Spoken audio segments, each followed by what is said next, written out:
territory corresponding to the missing hand. Is that clear? So there is this cross innervation.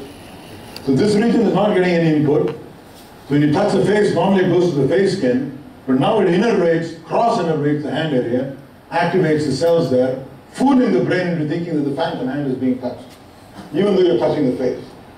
This is radical because you see it as just a few days after amputation. It means the entire Penfield map, which you all learn about as medical students, is not static. It can change in a week, or even been recently discovered in a matter of days, over a 2 centimeter distance. So much for fixed anatomical connections. These connections are highly malleable and dynamic and can be altered by simply changing the sensory input. So that's the first message. The second thing we noticed was something very peculiar. And I want to play detective here for a second. We usually only mention this to specialists, but I thought I'd just do this for fun anyway. We were right. Now, I like this example because it's not very often that you can spend 10 minutes in a clinic and disprove an anatomy textbook.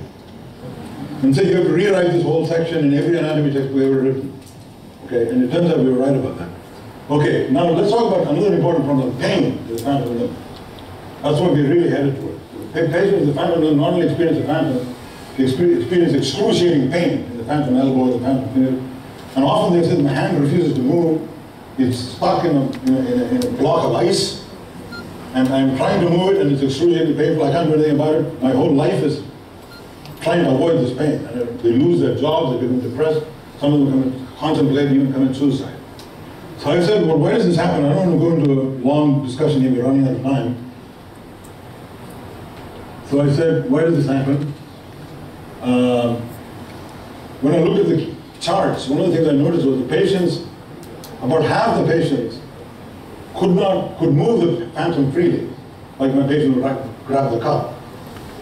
Now, how come a patient can move a phantom